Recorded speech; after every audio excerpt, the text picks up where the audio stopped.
إنما الصدقات للفقراء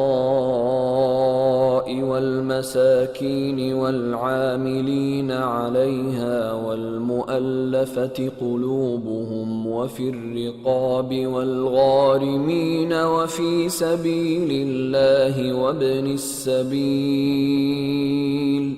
فريضة من الله والله عليم حكيم.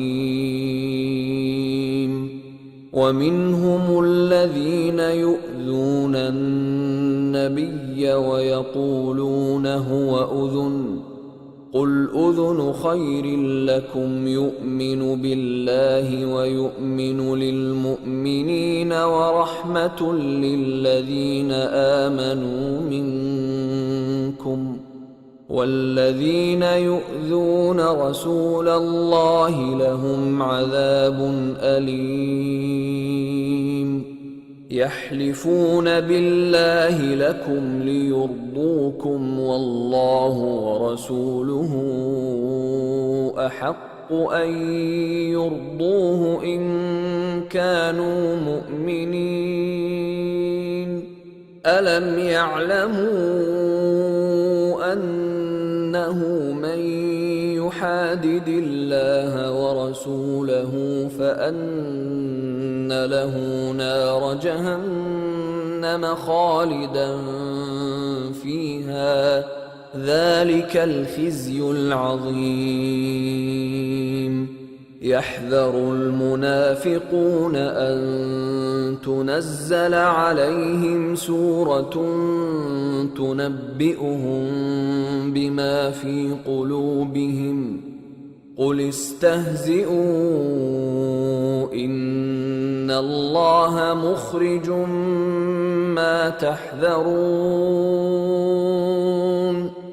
ولئن سألتهم ليقولن إنما كنا نخوض ونلعب قل أبالله وآياته ورسوله كنتم تستهزئون لا تعتذروا قد كفرتم بعد إيمانكم إن نعف عن طائفة منكم نعذب طائفة بأنهم كانوا مجرمين.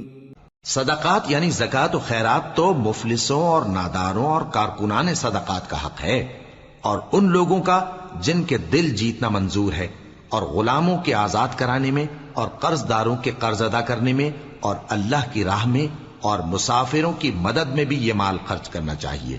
یہ مصارف اللہ کی طرف سے مقرر کر دیے گئے ہیں، اور اللہ جاننے والا ہے، حکمت والا ہے۔ اور ان میں بعض ایسے ہیں جو پیغمبر کو ایذا دیتے ہیں اور کہتے ہیں کہ یہ شخص نرا کان ہے۔ ان سے کہہ دو کہ وہ کان ہے تو تمہاری بھلائی کے لیے، وہ اللہ کا اور مومنوں کی بات کا یقین رکھتا ہے، اور جو لوگ تم میں ایمان لائے ہیں ان کے لیے رحمت ہے، اور جو لوگ اللہ کے رسول کو رنج پہنچاتے ہیں ان کے لیے عذاب علیم تیار ہے۔ مومنوں، یہ لوگ تمہارے سامنے اللہ کی قسمیں کھاتے ہیں تاکہ تم کو خوش کر دیں، حالانکہ اگر یہ دل سے مومن ہوتے تو اللہ اور اس کے پیغمبر اس بات کے زیادہ حقدار ہیں کہ یہ انہیں خوش کرے۔ کیا ان لوگوں کو معلوم نہیں کہ جو شخص اللہ اور اس کے رسول سے مقابلہ کرتا ہے تو اس کے لیے جہنم کی آگ تیار ہے جس میں وہ ہمیشہ جلتا رہے گا؟ یہ بڑی رسوائی ہے۔ منافق ڈرتے رہتے ہیں کہ ان کے بارے میں کہیں کوئی ایسی صورت نہ اتر آئے کہ ان کے دل کی باتوں کو ان مسلمانوں پر ظاہر کر دے۔ کہہ دو کہ ہنسی کیے جاؤ، جس بات سے تم ڈرتے ہو اللہ اس کو ضرور ظاہر کر دے گا، اور اگر تم ان سے اس بارے میں دریافت کرو تو کہیں گے کہ ہم تو یوں ہی بات چیت اور دل لگی کرتے تھے۔ کہو کیا تم اللہ اور اس کی آیتوں اور اس کے رسول سے دل لگی کرتے تھے؟ عذر مت پیش کرو، تم ایمان لانے کے بعد کافر ہو چکے ہو۔ اگر ہم تم میں سے ایک جماعت کو معاف کر دیں تو دوسری جماعت کو سزا بھی دیں گے، کیونکہ وہ گناہ کرتے رہے ہیں